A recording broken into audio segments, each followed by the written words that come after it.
What's next for Neymar Jr.? Just a few days ago, the Brazilian superstar faced what many are calling the most humiliating defeat of his career. Wearing the Santos shirt, Neymar and his team were crushed 6-0 by Vasco da Gama. For a player once celebrated as Brazil's golden boy, the performance was far from inspiring.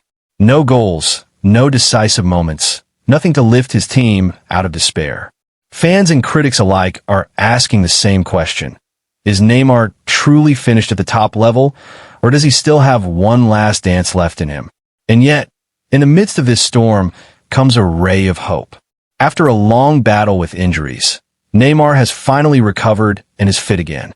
And according to reliable reports in the Brazilian media, Carlo Ancelotti is preparing to call him back into the national team. Yes, almost 2 years after his last appearance, Neymar is set for a return to the Seleção. This comeback could mark the beginning of his final journey toward the 2026 World Cup. But there's a twist. While Neymar prepares to make his long-awaited return, one of Brazil's current stars, Vinícius Jr, is set to miss out. Brazilian outlets report that Ancelotti will leave Vini Jr out of the upcoming September squad. Not because of poor form, but due to suspension and rest management. Vinícius is serving a yellow card ban against Chile on September 5th, and the coach reportedly wants to give him a break in the Bolivia clash on September 10th. For Brazil fans, it's a strange feeling. The joy of Neymar's return mixed with the disappointment of not seeing Vinícius in action. Brazil, of course, have already secured their place at the 2026 World Cup. Sitting third in the South American qualifying table, the Seleção don't face the same pressure as some of their rivals. But with 2 qualifiers still left to play, Ancelotti is using these matches as the perfect opportunity to test his squad.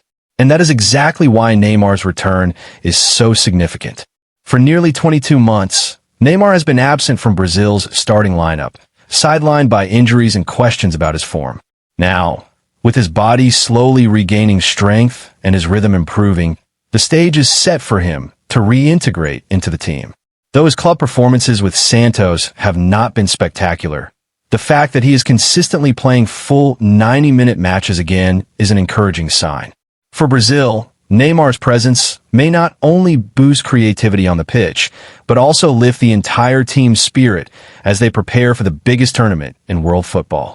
According to Brazilian outlet Globo, Carlo Ancelotti will announce the preliminary squad on August 25th.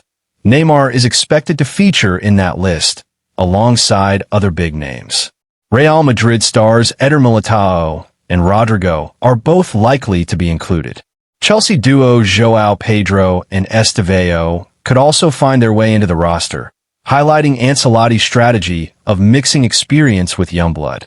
Still, it's Neymar who will command all the attention. For many supporters, his return feels like more than just another selection. It's a story of redemption. Brazil haven't lifted the World Cup since 2002, and Neymar, now 33, knows that 2026 is likely his final chance. Every appearance from now on carries extra weight. These September qualifiers may seem routine, but for Neymar, they could be the stepping stones toward proving he still belongs among the elite. It's also worth noting that Neymar's relationship with the Brazilian public has always been complicated. Praised for his talent, but criticized for inconsistency and injuries.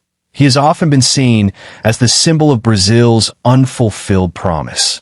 Yet time and again, he has returned when people least expected it. This latest comeback could reignite hope that he has one last miracle to deliver for his country. Fans are already asking, how will Neymar look in yellow after nearly 2 years away? Will he silence the doubters, or will his struggles at Santos follow him into the national team? These are the questions that make the upcoming matches against Chile and Bolivia so fascinating. For Ancelotti, Neymar's inclusion also brings tactical flexibility. The coach has the option to deploy him in his familiar left-wing role, or even experiment with Neymar as a creative playmaker behind the forwards. With Rodrygo and Militao providing fresh energy and defensive stability, and young stars like Estevão pushing for recognition, Brazil's squad is shaping up to be a mix of old and new. The balance Ancelotti strikes now could define Brazil's path to the 2026 World Cup. Still, no matter who else makes the list, all eyes will be on Neymar Jr. Can he overcome the nightmare of Santos' heavy defeats? Can he transform his personal frustration into national glory? Or is this comeback simply too little, too late? One thing is certain. When Ancelotti reveals his squad on August 25th, the football world will be watching closely. Neymar's return after 22 months could become one of the most dramatic storylines in Brazil's modern football history. And whether he succeeds or stumbles, fans won't want to miss a single moment. So as Brazil head into September's qualifiers, the stage is set for Neymar Jr.'s redemption arc. 2 matches, 1 comeback, and a burning question. Can Neymar still be Brazil's hero?